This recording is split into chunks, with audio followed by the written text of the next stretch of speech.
নিয়ম আছে আজি কাৰণ আমাৰ এক মাহৰ যিখিনি নিয়ম সেই সকলোখিনি ইয়াতে কৰা হ'ব কাৰণ জুবিন বেছিভাগ সময় ইয়াতে আছিল, ইয়াত থাকি ভাল পায়। তেওঁৰ নিজৰ এখন ইয়াত পৃথিৱী আছিল, চৰাই চিৰিকটি জীৱ জন্তুৰ সৈতে। তেওঁৰ সেউজীয়া গছ গছনি সকলোবোৰ নিজ হাতেৰে ৰোৱা গছ এজোপা এজোপা। গতিকে এখন পৃথিৱী তেওঁ নিজে সৃষ্টি কৰিছিল আৰু ইয়াত থাকি ভাল পায় খোলা কাৰণে, ফ্লেটত থাকি ভাল নাপায়। তেওঁ প্ৰকৃতিৰ মাজত এগাল চৰাই আছে, তেওঁ ইয়াতে আহে, সদায় আহে, এতিয়াও আহি আছে চাগে। তাৰপিছত মানে পেটকেইটাতো সকলোৱে দেখিছে সেইখিনি। গতিকে ইয়াতে তেওঁ ভাল পাইছিল, সেইকাৰণে আমি এমাহৰ নিয়মটো ইয়াত কৰিবলৈ লৈছোঁ কাৰণ আগৰখিনি কৰা নহ'ল, সেইখিনি সকলোখিনি ঘৰতে কৰা হ'ল। আজি ইয়াত নিয়মখিনি কৰিম, তাৰপিছত সোণাপুৰলৈ যামগৈ আমি গধূলি। আৰু জিঅ'কন্দা তেওঁ আমাৰ যিটো ৰৈ ৰৈ বিনালেৰ মূল গানটো, তাত যিখিনি অপেৰা পাৰ্ট তাত তেওঁ কণ্ঠদান কৰিছে। খুব খ্যাতনামা এগৰাকী শিল্পী, আচলতে গ্ৰেমি নমিনি। তেওঁ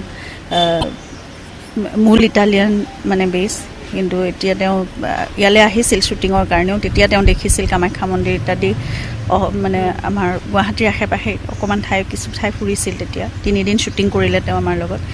আৰু তেতিয়া মানে আমাৰ আচলতে জুবিনৰ সান্নিধ্যটো তেতিয়াই পাইছে, তাৰ আগৰ পৰা অলপ চিনাকি তেওঁ। গতিকে ৰেকৰ্ডিং কৰাৰ সময়ত বা ইয়াত শ্বুটিঙৰ সময়ত সেইকাৰণে তেওঁ মানে খুব এটেচড হৈ গ'ল। আৰু সেই যিটো জুবিনৰ আচলতে অৰা আছে, সেইটোৰ লগত সকলো মানুহে এবাৰ লগ পোৱাৰ পিছত সেই কোনো পাহৰিব নোৱাৰে। গতিকে সেইকাৰণে তেওঁ আহিছে আৰু মোক মেছেজ দিয়ে আছে বহু দিনৰ পৰা, মানে ঘটনাটো হোৱাৰ পৰা। তেওঁ since the day it's been 1 month and she has been almost every day she has been sending messages, she has been trying to stand with me and giving me strength. নিয়ম আছে আজি কাৰণ আমাৰ এক মাহৰ যিখিনি নিয়ম সেই সকলোখিনি ইয়াতে কৰা হ'ব কাৰণ জুবিন বেছিভাগ সময় ইয়াতে আছিল, ইয়াত থাকি ভাল পায়। তেওঁৰ নিজৰ এখন ইয়াত পৃথিৱী আছিল, চৰাই চিৰিকটি জীৱ জন্তুৰ সৈতে।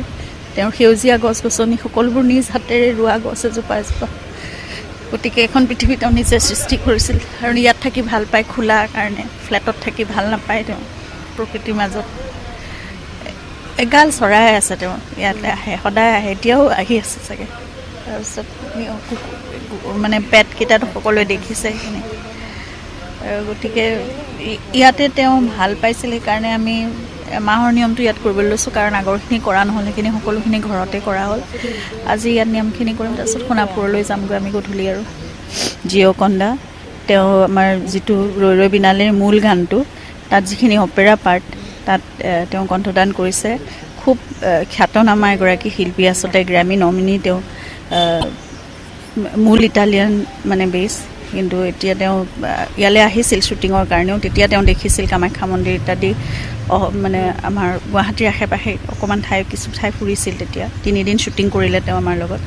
আৰু তেতিয়া মানে আমাৰ আচলতে জুবিনৰ সান্নিধ্যটো তেতিয়াই পাইছে, তাৰ আগৰ পৰা অলপ চিনাকি তেওঁ।